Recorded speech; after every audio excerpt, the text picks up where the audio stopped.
السلام عليكم ورحمة الله وبركاته. أهلا بكم في حلقة جديدة من يوميات غدا وندى. النهاردة هنعمل معاكم وصفة الطحينة بالزبادي. بس قبل ما نقول الوصفة مع بعضينا كده، يا ريت تعملوا له اشتراك للقناة لو انت أول مرة تشوفني، ولايك للفيديو، وتعليقكم لو الوصفة عجبتكم أو محتاجين أي سؤال. هنبتدي النهاردة نعمل مع بعض وصفة الطحينة بالزبادي. بس الطحينة بالزبادي مش بيبان فيها خالص ان هي محطوط فيها زبادي، بيبقى طعمها زي المحلات طبعا، واحلى وانضف ان شاء الله، يعني تطلع مظبوطة معاكم. بس انا حابة بس انوه عن حاجة. الزبادي انا بجيبه بقلبه على ظهره، كان مرة بالصدفة ما كنتش متعودة اكل الزبادي على طول من العلبة، فلقيت في ظهرها تراب، فعلى طول بقيت اجيب الزبادي واقلبه، ودي فعلا كان فيها تراب بردك، وشلت الظهر بتاعها. وطبعا الصح ان احنا نعمل الزبادي في البيت، بس نكدب على بعض لو في كل الاوقات بتقدري تخمري زبادي عندك في البيت وكده. وان شاء الله انا هعمله لكم طريقه عمل الزبادي في البيت معاكم في القناه. انا ما عملتهاش، بس انا حابه اوري لكم ظهر الزباديه. انا شلت بالمعلقه اهو الظهر بتاعها وهي نظيفه كده. انا مقربه لكم الكاميرا اهو، يعني بقت نضيفه. بس انا هو ده يعني انا جربت كذا حد والله في موضوع الزبادي ده.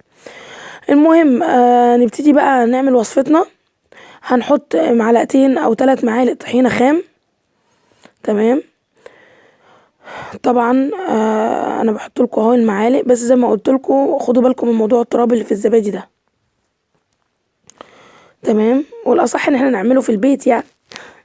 وهنجيب معانا طبعا المكونات، هيبقى خل وتوم بودر وكمون وملح وعصرة ليمونة او نص ليمونة. تمام. انا حاطه اهو معاكم معلقة خل. تمام. ننزل بيها على الطحينة وعلى الزبادي. وهنجيب بردك رشة الملح، ربع معلقة ملح، يعني انتي تزوديه نسبيا. ومعلقة كبيرة توم بودر، طبعا لو في توم فريش احلى وافضل، لان طعم اي حاجة فريش طعمها حلو. وهنا حطيت الكمون، وهعصر معاكم دلوقتي الليمونة. انا مش عايزاها لازعة قوي، نص. انا بعصر معاكم الليمونة اهو. هنزل معايا البذر فيها، فهشيل البذر واجيب العصارة اعصر. كانتش متوفرة جنبي، وبعد كده لقيتها. انس بقى ملخبط لي الدنيا خالص، بيلعب في كل حاجة. وهنبتدي نقلب نقلب نقلب على طول، ونديها شوية شوية في المية لغاية ما يفضل قوامها بالطريقة دي. تمام. طبعا ده بعد تقليبه، وطبعا المية بتضيفيها بنسب على حسب كل طحينة. في طحينة تاخد منك مية قليل، في كتير، فانتي بتحطي بنسب ايه مناسبة. ولغاية ما يوصل قوامها بالطريقة ديت، بتقعدي تلفي فيها بالمعلقة او بالشوكة. قوامها انا بحبه كده. عايزة تخففي عن كده، عايزة تسيبيها تقيلة عن كده، بس بتبقى طعمها رهيب رهيب رهيب.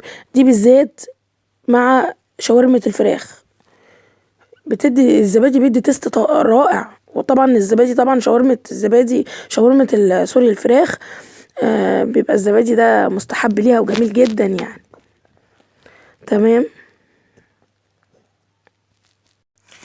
طبعا بقى زي ما قلت لكم، اتاكدوا والنبي من موضوع الزبادي في الظهر بتاعه في جميع انواع المحلات. انا بس حبيت اعيد تاني عليكم موضوع الزبادي ده، لان انا لقيت كتير قوي الزبادي ظهره فيه تراب.